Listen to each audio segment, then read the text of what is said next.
Hello दोस्तों, नमस्कार। तो कैसे हैं आप? उम्मीद है आप सब बहुत अच्छे होंगे और आपकी पढ़ाई बहुत अच्छे तरीके से चल रही होगी। देखिए, हम लोग पिछले लेक्चर में जो बातें कर रहे थे वो धातु और अधातु पर ही कर रहे थे। तो आज भी हम धातु और अधातु पर ही बातें करेंगे। ठीक। पिछले लेक्चर में हमने ये देखा था कि भाई धातु में जो भंगुरता का गुण है वो है या नहीं है, अधातु में है या नहीं है, विथ एक्सेप्शन। ठीक। उसके बाद भंगुरता के बाद हम लोग देखे थे कि भाई जो धातु जो है वो धनायन रखता है या ऋणायन रखता है। तो बताया था कि भाई धातु इलेक्ट्रॉन त्याग देता है, तो जो इलेक्ट्रॉन त्यागता है उसके पास धनायन आता है, जो इलेक्ट्रॉन को ग्रहण करता है उसके पास ऋणायन आता है। ये सारी बातें पिछले लेक्चर में हो चुकी हैं। आज के लेक्चर में हम क्या देखने वाले हैं? कल हम आपको एक कॉन्सेप्ट बताए थे। वो कॉन्सेप्ट क्या था? वो कॉन्सेप्ट ये था कि अगर कोई इलेक्ट्रॉन त्याग कर रहा है तो कोई किसी चीज का त्याग तब करेगा जब वो उसके पास एक्स्ट्रा में हो। ये जो एक्स्ट्रा इलेक्ट्रॉन है इसी का नाम दिया गया था फ्री इलेक्ट्रॉन। ठीक। इसी का नाम क्या दिया गया था? Free electron. बताया था कि आप पैसा तभी डोनेट करेंगे जब आपके पास एक्स्ट्रा में हो। अपने नहीं है तो दूसरे को कैसे देंगे? ठीक है ना।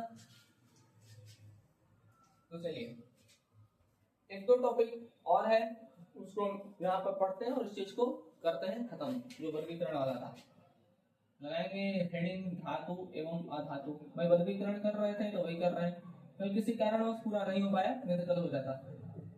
चैप्टर 3 धातु एवं अधातु। बाकी दो चैप्टर का वीडियो, ठीक है, केमिस्ट्री के प्लेलिस्ट में जब आप जाएंगे तो आपको वहां पर पूरा मिल जाएगा।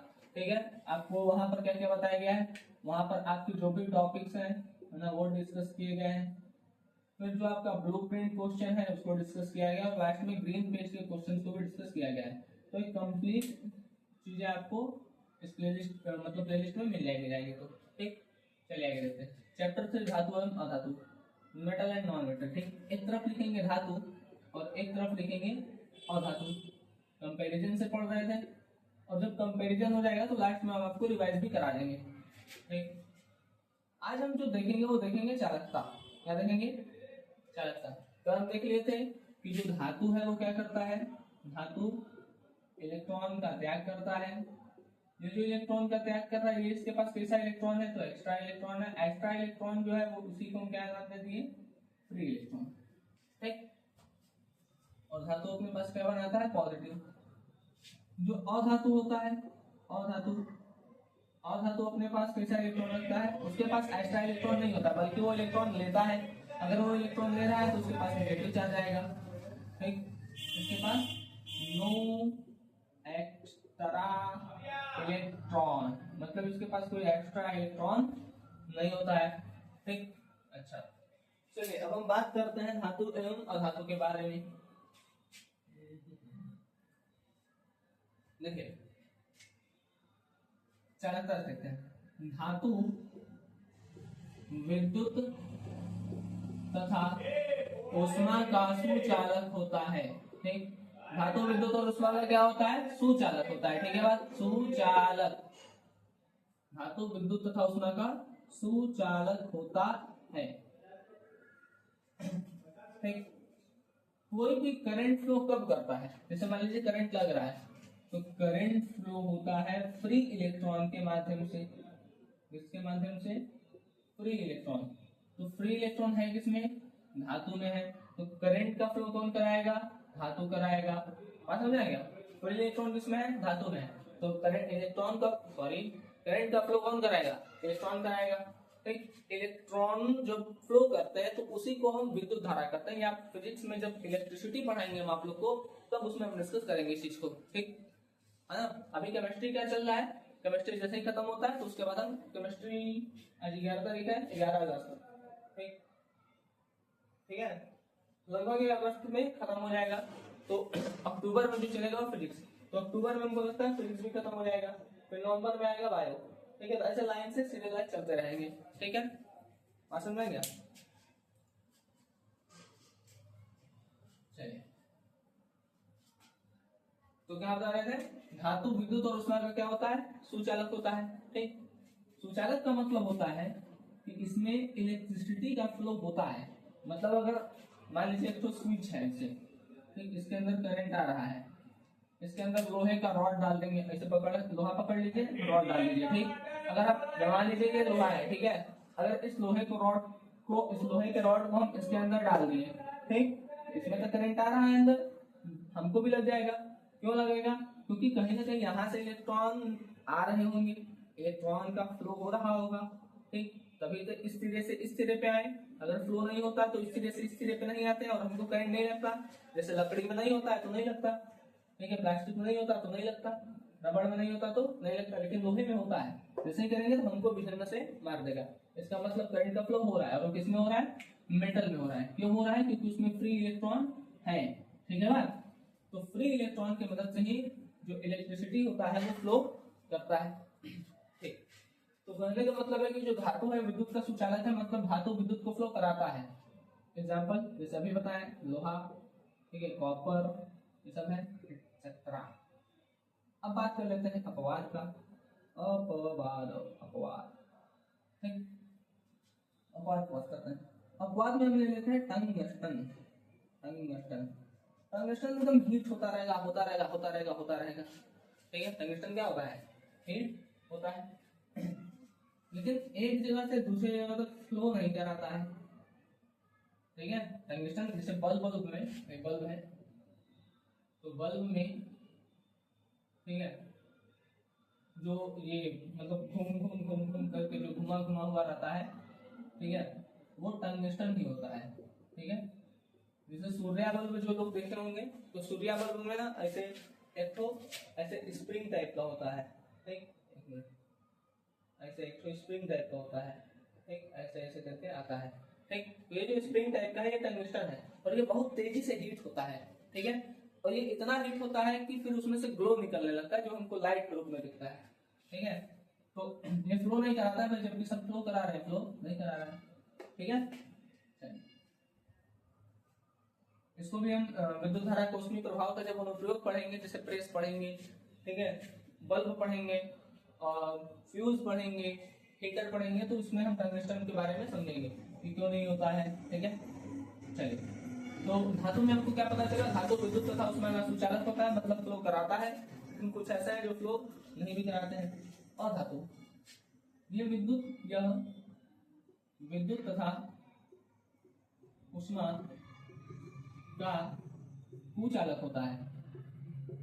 कुचालक का मतलब ये इलेक्ट्रिसिटी एंड हीट का फ्लो नहीं कराता है। कुचालक होता है, ये इलेक्ट्रिसिटी और हीट का फ्लो नहीं कराता है, ठीक। समझ में आएगा? एग्जाम्पल थोड़ी अपवाद देखिए। ग्रेफाइट एक और धातु है। ग्रेफाइट क्या है? और धातु है, लेकिन ग्रेफाइट इलेक्ट्रिसिटी का फ्लो कराता है। इसीलिए तो कई सारे, मतलब जब आप इलेक्ट्रोलाइसिस करते हैं, ठीक है, विद्युत अपघटन करते हैं, तो हम ग्रेफाइट के रॉड का यूज कर लेते हैं, ठीक है। तो ग्रेफाइट के रॉड का यूज क्यों कर पाते हैं? क्योंकि ये इलेक्ट्रिसिटी का फ्लो करा रहा है, और धातु होते हुए भी इलेक्ट्रिसिटी का फ्लो करा रहा है। और धातु क्या करते हैं? विद्युत का फ्लो नहीं कराते हैं, ये विद्युत के कुचालक होते हैं। ग्रेफाइट ऐसा है जो विद्युत का सुचालक है, ठीक है बात। चलिए अब देखते हैं आगे। तो एक बार पता चला है कि धातु जो होता है विद्युत का क्या होता है? सुचालक होता है। क्यों होता है? क्योंकि उसमें फ्री इलेक्ट्रॉन पाए जाते हैं, ठीक। फ्री इलेक्ट्रॉन क्या है, बात समझ में आ गया होगा। लास्ट टॉपिक देखते हैं। एक तरफ लिखेंगे धातु, एक तरफ लिखेंगे अधातु, ठीक। देखिए, धातु के जो ऑक्साइड होते हैं, क्या होते हैं? धातु के ऑक्साइड जो होते हैं ये क्षारीय होते हैं। क्या होते हैं? क्षारीय होते हैं। धातु के जो ऑक्साइड होते हैं क्षारीय होते हैं। जैसे एग्जाम्पल ले लेते हैं Li2 lithium oxide, sodium oxide, potassium oxide, Na2O sodium oxide, lithium oxide, potassium oxide, ठीक है। तो ये सब जो है एक्सेट्रा, ये सब जो है वो, ये सब क्या है? ये सब क्षारीय ऑक्साइड है, ठीक है। अच्छा, क्या बस क्षारीय होते हैं? नहीं, अपवाद भी है, कुछ अम्लीय भी होते हैं, ठीक। धातु के कुछ ऑक्साइड क्या होता है? क्षारीय, कुछ क्या होते हैं? अम्लीय, अपवाद में अम्लीय ऑक्साइड, अम्लीय ऑक्साइड। अम्लीय ऑक्साइड कौन होंगे? तो एक होता है CrO3, Cr नहीं, क्रोमियम ऑक्साइड, ठीक है, Cr नहीं, मैंगनीज Mn2O7, मैंगनीज ऑक्साइड, ठीक, ये होता है। तो ये सब जो है, ये सब किस है? अच्छा, एक चीज और ध्यान से सुनिएगा, जैसे CrO3, अच्छा इसे बताते हैं, ठीक। अम्लीय ऑक्साइड क्या है? क्रोमियम ऑक्साइड हो गया, मैग्नीशियम ऑक्साइड हो गया, ये सब कैसे ऑक्साइड है? अम्लीय ऑक्साइड है, ठीक। कुछ उभयधर्मी ऑक्साइड भी होता है। उभयधर्मी ऑक्साइड को हम साइड में बताते हैं, देखिए, उभयधर्मी ऑक्साइड, ये क्या होता है? इंपॉर्टेंट चीज है, ठीक है, एग्जाम में पूछा जाता है। कैसे पूछा जाएगा? या तो डायरेक्ट पूछ लिया जाएगा कि उभयधर्मी ऑक्साइड कौन है, या तो ऑप्शन में दिया जाएगा कि निम्न में से उभयधर्मी ऑक्साइड कौन है, या कोई एक उभयधर्मी ऑक्साइड का नाम लिखिए तो, ठीक है, ऐसा क्वेश्चन बन सकता है। चलिए देखते हैं। जो ऐसे ऑक्साइड, ऐसे ऑक्साइड जो अम्लीय तथा क्षारीय, अम्लीय तथा क्षारीय दोनों प्रवृत्ति के हों, दोनों प्रवृत्ति के हों, ठीक, उसे उभयधर्मी ऑक्साइड कहते हैं। उभयधर्मी ऑक्साइड कहते हैं। उभयधर्मी ऑक्साइड को इंग्लिश में कहते हैं एम्फोटेरिक ऑक्साइड, एम्फोटेरिक ऑक्साइड, ठीक, एम्फोटेरिक ऑक्साइड। एम्फोटेरिक ऑक्साइड क्या होता है? ऐसे ऑक्साइड जो एसिडिक और बेसिक दोनों बिहेवियर के हो, उसे क्या कहेंगे? एम्फोटेरिक ऑक्साइड, ठीक। एग्जांपल क्या है? एग्जांपल लीजिए, aluminium oxide, zinc oxide, lead oxide, ठीक, लेड ऑक्साइड, ठीक है। लेड, एक मिनट, लेट मी चेक, एक बार चेक कर लेते हैं। हाँ ठीक है, ठीक है, लेड ऑक्साइड। और क्या हो सकता है? अच्छा एक चीज और सुनिए, ये जो क्रोमियम ऑक्साइड है ये अम्लीय ऑक्साइड है, लेकिन यहाँ पे अगर Cr2O3 है तो ये उभयधर्मी ऑक्साइड है, ठीक, इसका ध्यान दीजिएगा, ठीक है बात। बेरियम का ऑक्साइड हो सकता है, BeO, ये भी हो सकता है, ठीक है। तो ये सब कैसे ऑक्साइड है? ये सब ऐसे ऑक्साइड है जो बेसिक और एसिडिक दोनों बिहेवियर शो करते हैं, ठीक। अधातु में देखिए, अधातु के ऑक्साइड अम्लीय होते हैं, अधातु के ऑक्साइड अम्लीय होते हैं, ठीक। एग्जाम्पल जैसे मान लीजिए कार्बन डाइऑक्साइड है, ठीक है, सल्फर डाइऑक्साइड है, SO3 है, एटसेट्रा, ठीक। ये सब अम्लीय ऑक्साइड है, लेकिन कुछ उदासीन भी है। उदासीन कौन है? जैसे पानी, H2O, हाइड्रोजन का ऑक्साइड, ठीक, नाइट्रोजन का ऑक्साइड, कार्बन मोनोऑक्साइड, ये सब जो है, ये सब कैसे हैं? उदासीन ऑक्साइड है, ठीक। हमारा जो वर्गीकरण वाला सेशन था वो होता है समाप्त, ठीक। वर्गीकरण वाला सेक्शन क्या होता है? समाप्त। अब हम इसको मिटा लेंगे और उसके बाद कुछ एग्जाम्पल हम आपको, सॉरी, मतलब पूरा जो हम स्टार्टिंग से पढ़े हैं सब एक साथ आपको बता देते हैं, आपका रिवीजन भी हो जाएगा, ठीक है।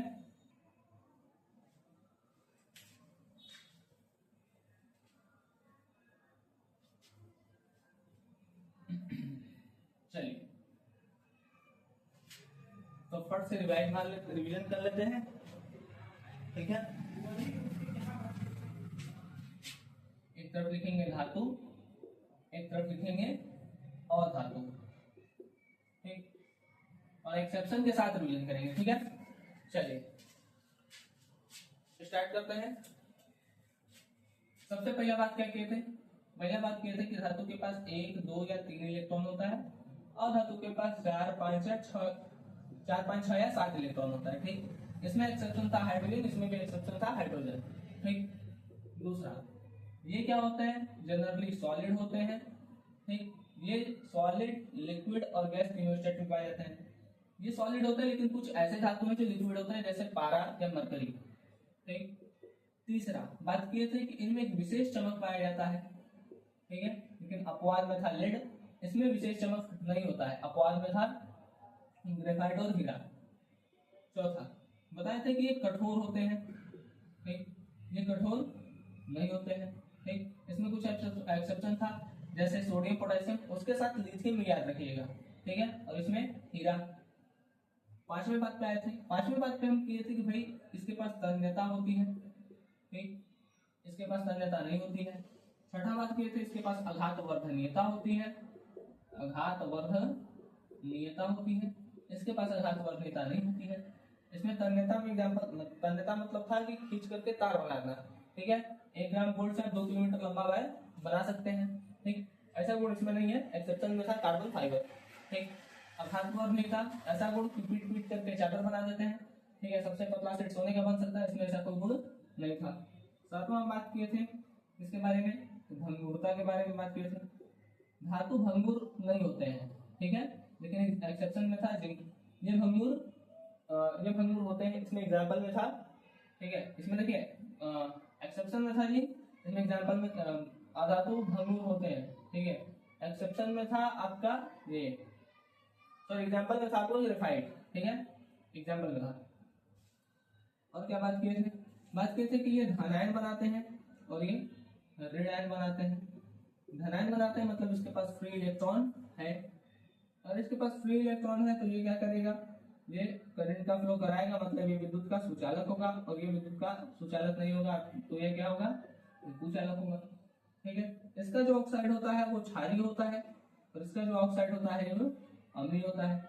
इसमें क्षारीय ऑक्साइड में जैसे लिथियम, पोटेशियम, कैल्शियम, ये सब की जो ऑक्साइड है वो क्षारीय है। कुछ अम्लीय ऑक्साइड भी देखने को मिलते हैं धातु के, जैसे कि मैग्नीशियम का ऑक्साइड Mn2O7, क्रोमियम का ऑक्साइड CrO3, ठीक है। मॉलिब्डेनम का भी ऑक्साइड है जो आपको अम्लीय देखने को मिलेगा MoO3, ठीक है, बात समझ आ गया।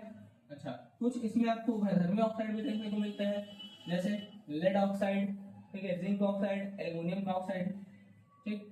अम्लीय में जैसे SO2 हो गया, SO3 हो गया, एक और हो सकता है जैसे देखिए N2O5 भी, डाई नाइट्रोजन पेंटाऑक्साइड, ठीक है, और फास्फोरस पेंटाऑक्साइड P2O5 भी हो सकता है, दो ऐड कर लीजिएगा पीछे वाले में, ठीक है। इसमें कुछ उदासीन भी होते हैं जैसे CO, NO, H2O, ये सब उदासीन ऑक्साइड है, ठीक। तो ये हम इतना बात किए थे, एक आपको सकता है हम भूल रहे हो तो आप ऐड कर लीजिएगा, ठीक है। बाकी इतना ही बात हम किए थे, ठीक। चलिए फिर से देख लेते हैं, स्टार्ट करते हैं। चलिए, धातु में 1, 2, 3 इलेक्ट्रॉन, और धातु में 4, 5, 6 या 7 इलेक्ट्रॉन। धातु ठोस होते हैं, ये तीनों स्टेट में होते हैं। धातु में विशेष चमक होती है, इसको लस्टर करते हैं, इसमें ऐसा कुछ नहीं होता है। ये कठोर होते हैं, ये कठोर नहीं होते हैं। इनमें तन्यता गुण होता है, इनमें तन्यता गुण नहीं होता है। इनमें आघात वर्धनीयता होता है। तन्यता मतलब पीट पाट, सॉरी खींच करके चादर बना देना। आघात वर्धनीयता मतलब पीट पाट करके चादर बना देना। भंगुरता, हल्का सा भी ब्रेक लगाया तो टूट जाए, उसको भंगुर कहते हैं, ठीक। ये धनायन बनाते हैं क्योंकि इलेक्ट्रॉन का त्याग करते हैं, ये ऋणायन बनाते हैं क्योंकि इलेक्ट्रॉन को ग्रहण करते हैं। ये करंट को फ्लो कराते हैं इसलिए विद्युत के सुचालक हैं, ये नहीं कराते इसलिए विद्युत के कुचालक हैं। ये क्षारीय ऑक्साइड बनाता है और ये अम्लीय ऑक्साइड बनाते हैं, ठीक। तो यहाँ पर होता है हमारा वर्गीकरण वाला सेक्शन समाप्त। अब हम नेक्स्ट लेक्चर में जब आपसे मिलेंगे तो हम किस पर बातें कर रहे होंगे, हम बात कर रहे होंगे रिएक्शन पर, ठीक है, रिएक्शन, ठीक है। कौन सा रिएक्शन, 3-4 टाइप का पढ़ना है। जैसे क्या होता है जब धातु पानी के साथ क्रिया करे, क्या होता है जब धातु धातु के साथ क्रिया करे, क्या होता है जब धातु धातु के लवण के साथ क्रिया कर ले, ठीक है, क्या होता है जब धातु अम्लों के साथ क्रिया करे, ठीक। तो ये सब कुछ चीजें हैं जो हमको पढ़नी है। उसके बाद हम धातुओं का शोधन पढ़ेंगे, उसके बाद चैप्टर 3 हो जाएगा समाप्त, ठीक है। मतलब जो भी चैप्टर 3 में जितने भी टॉपिक्स होंगे वो होंगे समाप्त। उसके बाद हम इसके ब्लूप्रिंट्स के क्वेश्चंस को और इसके ग्रीन पेज के क्वेश्चंस को करके इसको पूरी तरह से क्या कर देंगे, समाप्त करेंगे, ठीक।